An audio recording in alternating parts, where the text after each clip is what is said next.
Everyone and welcome to instant biology by doctor Nilav. आज जिस topic पे हम बात करने वाले हैं वो है स्टेरिलाइजेशन। हम लोग ऑलरेडी बायो प्रोसेस इंजीनियरिंग के लेक्चर सीरीज में काफ़ी आगे तक आ गए हैं। 16 पार्ट इससे पहले कवर हो चुके हैं already. 16 parts have been covered in this lecture series और आज हम स्टेरिलाइजेशन की तरफ बढ़ रहे हैं। इससे पहले हम लोगों ने एक एरेटेड स्टिर टैंक बायोरिएक्टर के बारे में देखा, किस तरीके से वो काम करता है। और आज देखेंगे कि जो भी आप बायोरिएक्टर यूज कर रहे हैं अपने काम के लिए या अपने एक्सपेरिमेंट के लिए, उसको स्टेरिलाइज कैसे किया जा सकता है। देखिए, माइक्रोबायोलॉजी की लैब्स में आप सबने काम किया होगा और स्टेरिलाइजेशन करने के बारे में थोड़ी बहुत जानकारी जरूर होगी। स्टेरिलाइजेशन करने का सबसे अच्छा तरीका जो हम लोग सब अपने माइक्रोबायोलॉजी की लैब में ऑलरेडी कर भी चुके होंगे, वो क्या है, ऑटोक्लेव करते हैं। और ऑटोक्लेव में क्या होता है कि स्टीम की वजह से टेम्परेचर हाई रहता है, स्टीम बनती है, उसकी वजह से माइक्रो ऑर्गेनिजम्स जो होते हैं वो उनकी डेथ हो जाती है। 121 डिग्री सेंटीग्रेड पे हम लोग उसको हीट करते हैं, तो स्टीम वगैरह की वजह से माइक्रो ऑर्गेनिजम्स की डेथ हो जाती है। ये सारी चीज़ें, इसके बारे में डिस्कशन फिर कभी किया जाएगा। लेकिन आज हम स्टेरिलाइजेशन फर्मेंटर का या बायोरिएक्टर का करने वाले हैं। वो किस तरीके से होगा, यहाँ पे जो स्टेरिलाइजेशन के लिए जिस चीज का उपयोग हो रहा है वो और कुछ नहीं है, हीट है। ठीक है, तो याद रखना है कि कई तरीके से स्टेरिलाइजेशन हो सकता है बायोरिएक्टर का, और उसमें से जो इम्पोर्टेंट है वो एक हीट है। बाकी आप यूवी रेज वगैरह से भी स्टेरिलाइजेशन कर सकते हैं, बट आज का जो टॉपिक है वो है हीट के जरिए किस तरीके से स्टेरिलाइजेशन किया जा सकता है। अच्छा, स्टेरिलाइजेशन करने की आवश्यकता क्यों है फर्मेंटर को, ये तो आप सभी लोग जानते हैं। बड़ा बेसिक सा चीज है कि कल्चर मीडियम या आप जो मीडियम आप डालने वाले हैं उसके अंदर, और या आपका जो इक्विपमेंट है वो प्रॉपरली स्टेरिलाइज होना चाहिए फर्मेंटेशन को स्टार्ट करने से पहले। क्यों होना चाहिए भाई? अगर आपने स्टेरिलाइज प्रॉपरली नहीं किया तो क्या होगा कि जो आप बैक्टीरिया ग्रो करवाना चाहते हैं उसके अलावा भी बैक्टीरिया जो है वो ग्रो करने लगेगा, और इस ग्रोथ के कारण क्या होगा, बैक्टीरियल ग्रोथ, जो दूसरा बैक्टीरिया है वो ग्रो करने लगेगा। तो उससे क्या होगा, आपका जो बैक्टीरिया ऑफ इंटरेस्ट था वो जो प्रोडक्ट बना रहा था जिसमें आपका इंटरेस्ट है, वो प्रोडक्ट प्रॉपरली नहीं बनेगा। जो सेकेंड बैक्टीरिया, जो कंटामिनेंट है, वो क्या करेगा, वो फर्स्ट बैक्टीरिया की ग्रोथ को ओवरटेक कर सकता है, और जो डिजायर्ड प्रोडक्ट है या तो वो बनेगा नहीं या फिर बहुत कम अमाउंट में बनेगा, जिससे इंडस्ट्री को काफी ज्यादा नुकसान होगा। तो ये तो कोई भी नहीं चाहेगा कि अपने बिजनेस में किसी को नुकसान हो, इसीलिए प्रॉपर जो स्टेरिलाइजेशन है वो करना बहुत आवश्यक है फर्मेंटेशन शुरू करने से पहले। कंपटीशन की बात मैंने बताई। कंपटीशन किसके किसके बीच में, जो कंटामिनेंट भी है और जो आपका जो बैक्टीरिया या ऑर्गेनिज्म ऑफ इंटरेस्ट है या जो यीस्ट आप ग्रो करवा रहे हैं उसमें, और जो कंटामिनेंट है उसके बीच में एक कंपटीशन होगा, जिसकी वजह से जो प्रोडक्ट बनना चाहिए था वो नहीं बन पाएगा। तो फर्मेंटेशन की शुरुआत करने से पहले ही हमें स्टेरिलाइजेशन खत्म कर लेना चाहिए। ठीक है, और खासकर एरोबिक फर्मेंटर्स में तो एक बहुत ही खास ध्यान रखने की जरूरत है कि जो भी एरोबिक फर्मेंटर का क्या है उसके बारे में आप जानते भी हैं। एरोबिक फर्मेंटर के बारे में लास्ट टाइम बताया भी था, एक एरेटेड स्टिर टैंक बायोरिएक्टर के बारे में हम लोगों ने डिस्कस भी किया था। तो एरेटेड स्टिर टैंक बायोरिएक्टर में क्या था कि वहां पे हम स्पार्जर का यूज करके नीचे से क्या कर रहे थे, ऑक्सीजन या एयर को सप्लाई कर रहे थे। अब जब ये एयर सप्लाई हो रही है तो ध्यान दीजिए, जो एयर जो अंदर फर्मेंटर के अंदर आप पहुंचा रहे हैं उसमें भी अगर कंटामिनेट आ गया तो अल्टीमेटली आपका इक्विपमेंट या आपका जो मीडिया था वो कंटामिनेट हो जाएगा, जिसकी वजह से फिर वही प्रॉब्लम आएगी, नुकसान होगा।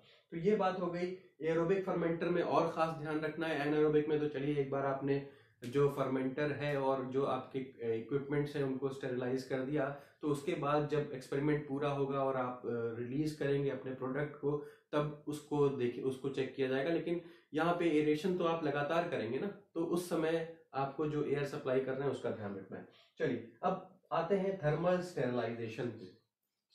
नाम से ही समझ में आ रहा है कि थर्मल स्टेरिलाइजेशन क्या होगा, कि हीट की मदद से, थर्मल से मतलब ही समझ रहे हैं, हीट की मदद से आप स्टेरिलाइजेशन करेंगे। ठीक है। अब ये जो प्रोसेस होता है हीट की वजह से, जो आप माइक्रो ऑर्गेनिजम्स को किल कर रहे हैं, वो फर्स्ट ऑर्डर रिएक्शन होता है। याद रखिएगा, वो फर्स्ट ऑर्डर रिएक्शन होता है। फर्स्ट ऑर्डर रिएक्शन क्यों बोल रहे हैं? क्योंकि जितने माइक्रो ऑर्गेनिज्म होंगे, यानी कि माइक्रो ऑर्गेनिजम्स का कंसंट्रेशन के ऊपर डिपेंड करेगा कि कितने मरेंगे।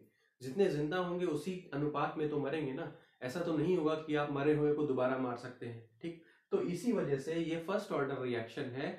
यहाँ पे जितने ज्यादा होंगे, जितने ज्यादा माइक्रो ऑर्गेनिजम्स होंगे उसके अंदर, उतने ही उसी अनुपात में मरने लगेंगे। इसीलिए हम इसको क्या बोल रहे हैं? फर्स्ट ऑर्डर रिएक्शन बोल रहे हैं।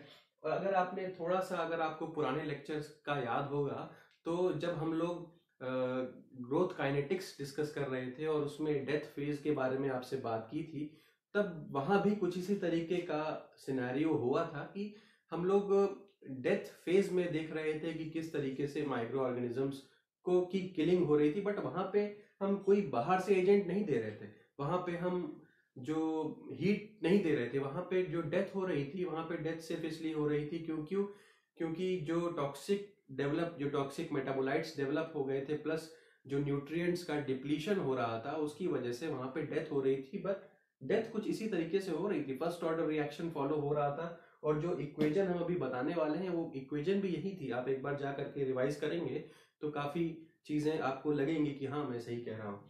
तो डेथ रेट जो क्या है, डेथ रेट, किसी भी चीज का रेट हम जानते हैं minus D N by D N. N यहाँ पे क्या है? नंबर ऑफ ऑर्गेनिजम्स है। Minus D N by, minus क्यों लगाया है भाई? क्योंकि ये कम होता चला जा रहा है। कम क्यों? जैसे ही आप हीट देंगे तो माइक्रो ऑर्गेनिजम्स की जो संख्या है, यहाँ पे मैं कंटेमिनेंट्स की बात कर रहा हूँ, ठीक। जो माइक्रो ऑर्गेनिजम्स की संख्या क्या होगी, वो धीमे धीमे धीमे धीमे कम होती चली जाएगी। तो इसीलिए साइन मैंने लगाया है माइनस का। Minus D N by D T is equals to K D. K reaction constant है, बहुत बचपन से पढ़ते चले आ रहे हैं कि के डी रिएक्शन कांस्टेंट हो गया। NO minus N bar is equals to K D into N. अब समझने की जरूरत है भाई, यहाँ पे NO क्या है? NO initial number of cells हैं। जो भी फर्मेंटर के अंदर कंटेमिनेंट्स मौजूद हैं, उनका इनिशियल नंबर की बात है। मान लीजिए इनिशियल नंबर 100 था, और उसके बाद जो N बार क्या है या N प्राइम क्या है? N प्राइम क्या है? Cells destroyed. यानी कि आपने जब हीट प्रोवाइड की कुछ समय तक की, उसके बाद जो कितने माइक्रो ऑर्गेनिजम्स जो थे, उसमें से उनकी डेथ हो गई या डिस्ट्रॉय हो गए, सपोज करिए वो 10 है, तो 100 माइनस 10 हो गया। और is equals to K D into N. के डी तो हम बता ही चुके हैं आपको कि रिएक्शन कांस्टेंट है। और एन आपका जो नंबर ऑफ सर्वाइविंग सेल्स है, तो 100 माइनस 10 किया आपने तो 90 बच गए ना। तो एन क्या है? Number of surviving cells. ठीक है, ये क्लियर हो गया होगा। अब इसको जब सॉल्व करेंगे, इसको सॉल्व करने के बाद एक ln NO n by NO is equals to value आती है, जिसको हम इंटीग्रेट करके finally n is equals to NO e to the power minus K D into T. इस इक्वेशन के बारे में काफी डिटेल में डिस्कशन ऑलरेडी जब डेथ फेज डिस्कस कर रहे थे तब हो चुका था। तो उम्मीद करते हैं ये तो आपको समझ में आ ही रही होगी कि ये किस तरीके से आई है। यहाँ पे जो जो पैरामीटर्स यूज किए हैं, n फिर से बता दो नंबर ऑफ सर्वाइविंग सेल्स है, NO जो है इनिशियल नंबर ऑफ सेल्स है, KD रिएक्शन रेट है, और T आपका टेम्परेचर जो आपने इस रिएक्शन के अंदर थर्मल स्टेरिलाइजेशन करते समय जो यूज किया था। अब एक बड़ा इंपॉर्टेंट सा पॉइंट समझने की कोशिश करिएगा। KD is a function of temperature, ठीक है। KD क्या है? फंक्शन ऑफ टेम्परेचर है, यानी कि जैसे जैसे जैसे जैसे आपने टेम्परेचर बढ़ाया, वैसे वैसे ये कांस्टेंट जो है वो बढ़ता चला जाएगा। हाई टेम्परेचर पे हाई KD वैल्यू आपको मिलेगी। तो ये क्लियर हो गया होगा। बेसिकली थर्मल स्टेरिलाइजेशन किस तरीके से हो रहा है ये समझ में आया होगा। अब आगे बढ़ते हैं। एक साइंटिस्ट थे अरहेनियस, बहुत पहले उन्होंने एक इक्वेशन बताई थी, अरहेनियस इक्वेशन के बारे में। अब अरहेनियस इक्वेशन या अरहेनियस साइंटिस्ट साहब ने, इन्होंने क्या कहा? इन्होंने कहा कि इन्होंने एक ऐसी इक्वेशन बताई कि जिसकी मदद से आप बता सकते हैं कि टेम्परेचर का क्या प्रभाव पड़ सकता है। जो रिएक्शन का जो रेट है उसको टेम्परेचर से आप कैसे जोड़ सकते हैं। यहाँ पे उन्होंने कुछ और पैरामीटर्स को बताया, जो कि था एक्टिवेशन एनर्जी। उनका कॉन्सेप्ट क्या था? उनका कॉन्सेप्ट ये था कि जैसे जैसे, जब आपने एंजाइम काइनेटिक्स के बारे में अगर थोड़ा बहुत पढ़ा है तो वहीं से इसका शुरुआत होगी क्या हो रहा है, जैसे जैसे टेम्परेचर आप बढ़ाते चले जाते हैं तो टेम्परेचर बढ़ाने से क्या होगा कि जो सबस्ट्रेट्स वगैरह हैं उनकी काइनेटिक एनर्जी क्या हो गई, वो बढ़ती चली जाएगी। काइनेटिक एनर्जी बढ़ेगी तो कोलिजन उनके अंदर ज्यादा होगा तो मैक्सिमम जो, अगर काइनेटिक एनर्जी बढ़ते बढ़ते एक लेवल को क्रॉस कर जाएगी जिसको हम लोग क्या बोल रहे हैं, एक्टिवेशन एनर्जी को वो रीच कर जाते हैं। अगर एक्टिवेशन एनर्जी को उन्होंने पा लिया तो एक्टिवेशन एनर्जी के बाद वो डाउनहिल चले जाते हैं, यानी कि प्रोडक्ट का फॉर्मेशन कर लेते हैं। तो ये बात इसी चीज से अरहेनियस इक्वेशन निकलती है। अरहेनियस इक्वेशन में KD is equals to A e to the power minus E by RT, इसको कई लोग EA भी जानते हैं, और ये भी इक्वेशन मुझे लगता है कि आप लोग मैक्सिमम लोग इसको जानते होंगे, समझते होंगे। इस इक्वेशन में कुछ किया नहीं गया है। इस इक्वेशन में जो ये KD आपका है, जो यहाँ से KD आया है, उसी को रिलेट कर दिया गया है किससे, एक्टिवेशन एनर्जी से और एब्सोल्यूट टेम्परेचर से, गैस कांस्टेंट से, इन सब चीजों से उसको रिलेट कर दिया गया है। या टेम्परेचर से किस तरीके से बेहतर रिलेशन बन सके उसी को बताया गया है। अब ये KD is equals to A आपका एम्पेरिकल कांस्टेंट है, ये तो जान ही रहे हैं। T आपका एब्सोल्यूट टेम्परेचर है। याद रखिएगा जब इस इक्वेशन को यूज करिएगा, अगर डिग्री सेंटीग्रेड में टेम्परेचर दिया हुआ है तो उसको एब्सोल्यूट या केल्विन में जरूर कन्वर्ट कर लें। R गैस कांस्टेंट है, बोल्ट्जमैन कांस्टेंट आप यहाँ पे यूज करिए। और बाकी E भी लोग लिखते हैं और E भी लिखते हैं, जिसमें आपको सहूलियत हो। ये एक्टिवेशन एनर्जी है जिसके बारे में अभी थोड़ी देर पहले हमने डिस्कस किया आपसे। अब आते हैं, एक बड़ा इंपॉर्टेंट सा कॉन्सेप्ट है, इसके ऊपर क्वेश्चन पूछा जा सकता है, डेसिमल रिडक्शन टाइम। नाम से ही समझ में आ रहा है कि ये कोई एक ऐसा टाइम के बारे में हम बात कर रहे हैं, एक ऐसा टाइम जो रिक्वायर्ड है कि अगर आपने ये कितने टाइम में एक पर्टिकुलर टेम्परेचर आपको दिया हुआ है, time eight which only 10% of the original population of micro organisms remain viable at a given temperature. Suppose करिए एक गिवन टेम्परेचर है, सपोज करिए 100 डिग्री सेंटीग्रेड गिवन टेम्परेचर है, टेम्परेचर ये दिया हुआ है, और इस पे कितने नंबर ऑफ ऑर्गेनिजम्स वायबल रहते हैं, वो टाइम जिसपे 10% ही वायबल रहे, वो टेम्परेचर देने के बाद, सपोज अगर आपने कुछ टेम्परेचर उन और माइक्रो ऑर्गेनिजम्स हैं आपके पास, एक उन माइक्रो ऑर्गेनिजम्स को आपने एक पर्टिकुलर टेम्परेचर तक दे दिया या हीट कर दिया, सपोज करिए 100 डिग्री सेंटीग्रेड तक, तो क्या हो गया कि 10% उसमें से केवल बाकी रह जाएं, वायबल ही केवल 10% रह जाएं। तो ऐसा कौन सा टेम्परेचर होगा कि उनके ओरिजिनल कंसेंट्रेशन से 10% वो रह जाएं वायबल उसमें से, ऐसा कौन सा टेम्परेचर होगा। टाइम, सॉरी मैं एक चीज यहाँ पे मिस कर गया, टाइम पूछ रहा है कि एक स्पेसिफिक टेम्परेचर, मैं फिर से इसको समझाता हूँ। ये वो टाइम है जिसमें एक स्पेसिफिक टेम्परेचर पे आप कितनी देर तक माइक्रो ऑर्गेनिजम्स को हीट करें कि वो अपने 10% वैल्यू पे आ जाए। फिर से एक बार समझिए कि वो टाइम क्या होगा, 10 मिनट, 15 मिनट, 20 मिनट, कितनी देर तक आप एक पर्टिकुलर माइक्रो ऑर्गेनिजम्स के कल्चर को रखें कि वो अपने ओरिजिनल कंसेंट्रेशन से 10% वायबिलिटी पे आ जाए at a given temperature of course. तो अब समझता हूं कि ये क्लियर हो गया होगा।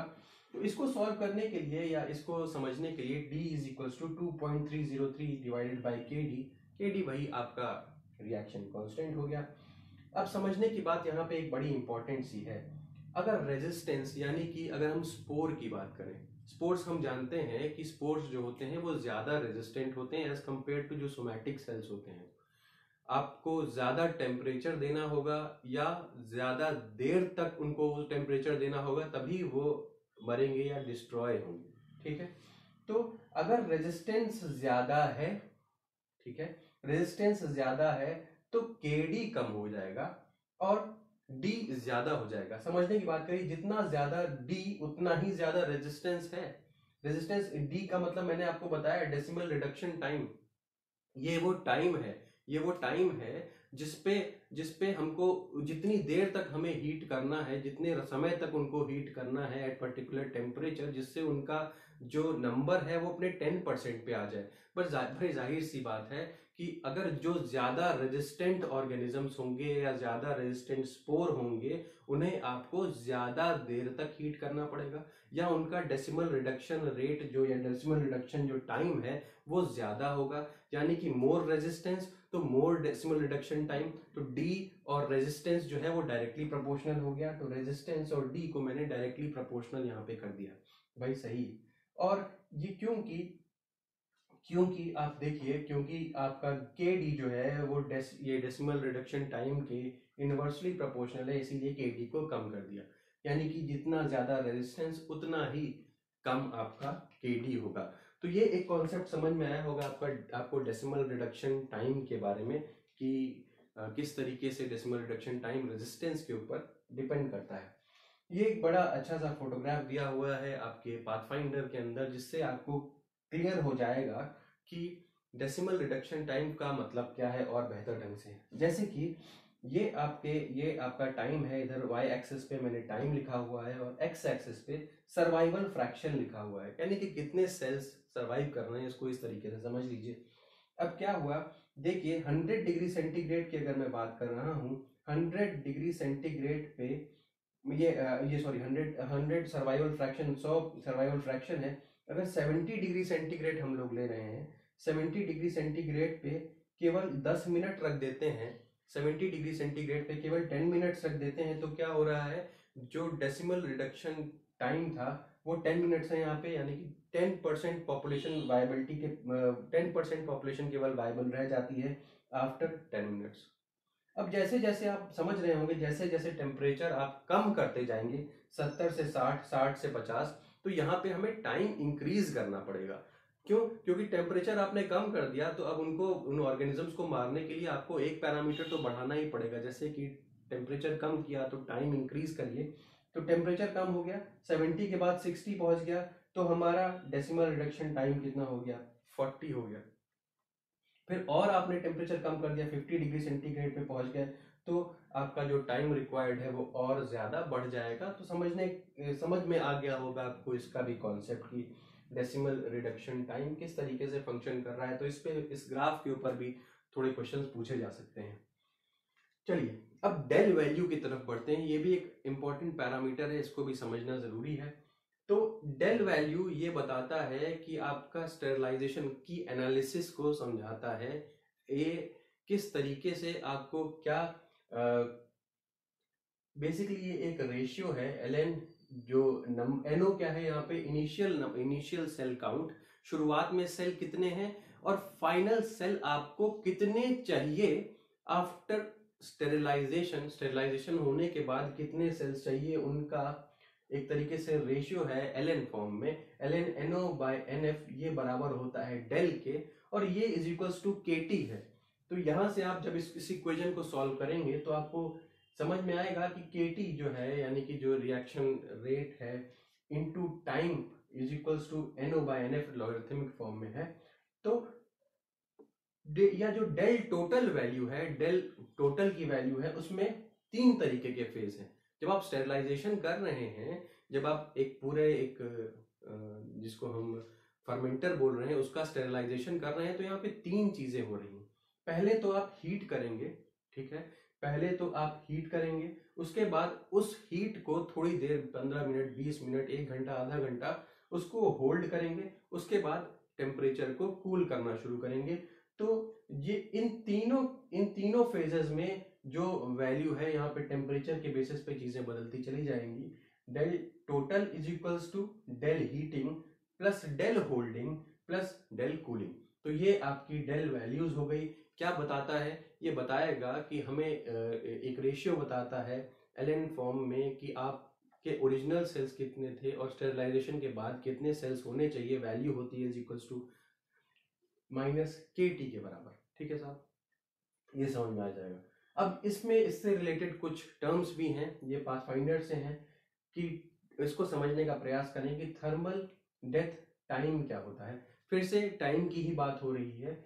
शॉर्टेस्ट टाइम रिक्वायर्ड, सबसे कम टाइम कितना लगेगा टू किल ऑल माइक्रोब्स, सभी माइक्रोब्स को, जितने भी माइक्रोब्स हैं उस फर्मेंटर के अंदर, सभी माइक्रोब्स को किल करने के लिए शॉर्टेस्ट कितना टाइम लगेगा, जब आपको एक स्पेसिफिक टेम्परेचर गिवन है और स्पेसिफाइड कंडीशंस में। सिंपल सी बात है कि शॉर्टेस्ट टाइम कितना लगेगा कि आप सारे माइक्रोब्स को किल कर लें एक गिवन टेम्परेचर पे, स्पेसिफाइड टेम्परेचर और डिफाइंड कंडीशंस में।